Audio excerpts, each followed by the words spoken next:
Hey everyone, Amy Locicero here from The Creative Actor, and today I'm going to show you how to put your beautiful headshot into one of our beautiful headshot templates. So after you've purchased the listing, you'll receive an email from Corjl, and you'll follow that link and log in, and this will be what your screen looks like, obviously depending on the headshot you've purchased. So over here on the left-hand side on this menu, you can see we have the white background, we have the headshot with the black background option. Most headshot listings have two options, although you can change the background color yourself to whatever you'd like, and I will show you how to do that.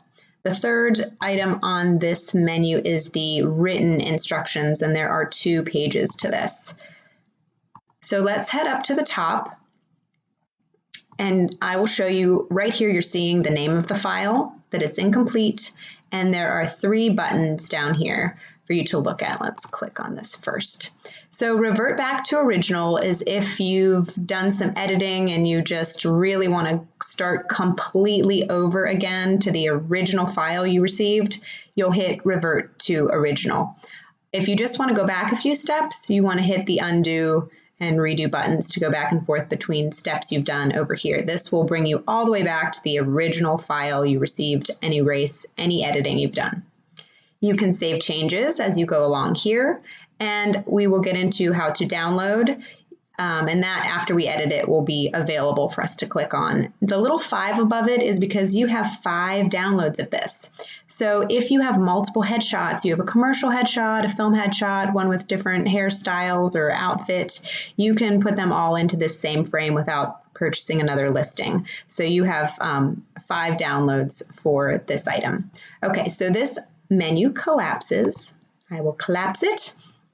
Up top here, you can zoom in and zoom out. This is where you'd get to a different page, but this is a single page item. So let me show you the whole thing here. On the tools panel on the right-hand side, this is the edit background. You would click that and you can change the background color to anything you'd like. You can add a text box. Can show you if you wanted to do an additional text besides the name, maybe your SAG-AFTRA, or you want to put your website, you can add any amount of text to this by just hitting the add text box right there. And we'll get into how to edit the font and the text in just a minute. I'm going to use the delete button on my keyboard to get rid of that. And add new image. So clicking on this here, clicking on the current picture will allow you to replace the image, which we're about to get into. But if you would like to add an additional image, this is the button you would use. Some people like to have another little headshot as an insert, maybe again with a different hairstyle or whatnot. You can do that. You can use the add new image button to add an additional picture to your headshot. So quickly, there are 2 ways to select the design elements here on Corjl.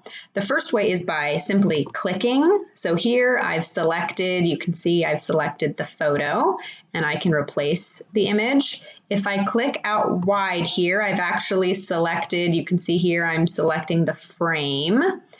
And if I click down here, you can see I've selected the text. The other way to do this is over here on the tools panel is by seeing the layers. So this is usually a drop-down button. You can hit that little arrow and you can select them this way. You can select the photo, the frame, the photo box. That's the photo is put into that gray box, but you don't have to worry about that because you're just going to hit replace. So that covers the general idea of the Corjl editing, and we're going to get into how to replace your photo and edit your text. Now I'll show you how to replace the current image with your own headshot. So you're going to click here, the gray dots around it show that it's selected. You're going to go to replace image, and you can drag or drop your file here. So I have 2 different headshots because this one is resized. A lot of you will get a pop-up from Corjl saying that your headshot needs to be 6 megabytes or less. So I went ahead and took my headshot into Paint with Windows or whatever editing program you have on your computer where you can quickly resize a photo. There's a couple options for you to do that online. And I made sure mine was 6 megabytes or less. And I'm going to bring it in here. There I am. And these gray dots all around the outside of your picture are how you'll resize. So if you hold down Control, you can resize your headshot within this gray headshot box. If you pull these gray dots from the side, you're going to stretch out your picture. So don't do that. Pull only from the corners, and you want to make sure that the entire gray box is covered. To scoot your picture over, I use the arrows on the keyboard. It gives you a little more precision. And these pink lines that you're seeing are just guidelines showing you when you're lined up with the headshot box in this case, or when your picture is centered. And that is how we replace our photo. Next up is adding our name to the headshot. So we're going to click here at the text box and you'll see it's selected. Head over to the Tools panel and you can type in your name. I'm holding down the caps lock button. I want mine to be capital. You can also use this button or type it in however you would like. So let's take a look at our text options here. This is our drop-down menu with all your font options that you can play around with. This will be your size for your font. Clicking on here, you can select different colors. You can even grab with the dropper, you can grab colors from your photo if you wanted to match a color on your image. This is the letter spacing. This slides those so you can see on my name as I slide it, scrunches up the letters or spaces them out. It looks like it only goes to 10, but you can type into this box. So I'm going to go ahead and leave it at 20. If you have multiple lines, you'll use this line height and you can slide in and out. That's the distance. The lines are the distance between the two lines of text. You can align to the left, to the center, or to the right. I'm going to go ahead and leave it on center.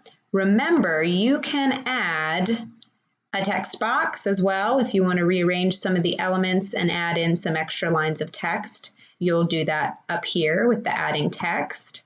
You can size, if you hold down Control, you can size your letters this way as well. It's a little bit easier to do it in the Control panel, and I'm going to go ahead and use my arrows on my keyboard. And you can see that pink line is showing me when I'm centered again. So it's good to use those guides. You can move this around this way as well. I recommend using the arrows so that you can keep it really nice and centered. If you want to get super fancy, there is this text style text box, and you can add drop shadows. You can change the color of those and the distance. You can do stroke, gradients, curves, opacities. I recommend keeping it sleek and simple on your headshot. But if you just can't help yourself and you want to get creative, you've got options there. And that is how we edit our text.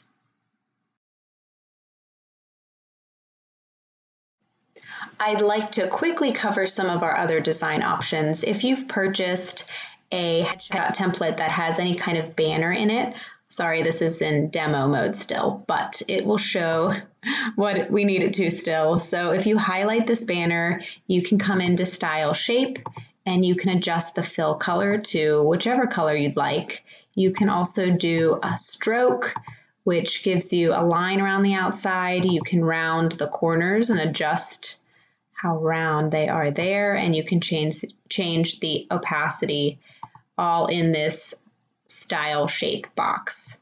If you have a design like this, I put in an option to change these lines. If you have an extra long name, I feel like most names are going to fit in this space. But if your name is really long, if you hold down Control, you can slide these two lines on the side.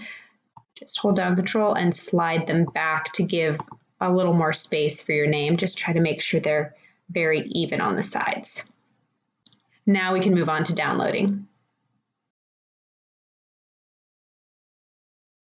Now that our design is complete, we're going to take a look at the download options. So we're going to head back over and uncollapse our menu here, and you're going to go ahead and hit Save Changes. When you do that, where it said incomplete before, it will now say complete. Then we're going to go to download, which you can see is now an available option for us after we've hit save. And you have two download options, which you'll see here in the dropdown. You can do a JPEG or a PDF file. Most times that you're getting them printed at a professional printer or a local print shop, you're going to want to use a JPEG file. So we'll take a look at that first. So go ahead and hit Next, and you'll see your image there. This is without a bleed. If you're getting it professionally printed, you're going to want to show bleed up here.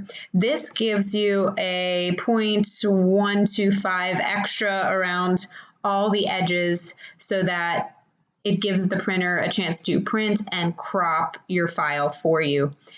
You can do show trim marks on this. You don't need to do this if you're getting it professionally printed. You can kind of see them here. They're just little hash marks that show where to cut, but you don't need to do that for a professional printer. They know where to cut it already. So you'll want to download it with the show bleed option here, and you will just hit download JPEG.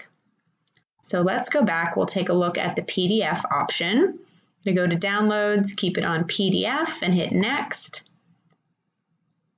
This is showing that your paper size is an 8.5 by 11, so you can print these at home. This would be the option that you would use if you wanted to print at home. You don't necessarily need to have a bleed showing for this one. You might want to do that if you have a colored background, but you will want, especially for white, you're going to want to see the trim marks. If you have black and there's a sharp black edge, you'll know where to cut it to make it an 8 by 10 size. But if you have a white background, you definitely want to show the trim marks because you can see them here. And you'd want to just use a ruler or line that up with a paper cutter so you know exactly how to trim this into an 8 by 10 standard size. You can't bring it in as an 8.5 by 11, so make sure you trim it as an 8 by 10. So that's what I recommend if you're printing at home, to do the show trim marks option, and then you'll just hit your download PDF and you'll be all set. So those are your options for downloading and printing and for editing our design. So thank you so much for joining me and working through this step by step. As always, if you have any additional questions, feel free to reach out to me at thecreativeactor@gmail.com.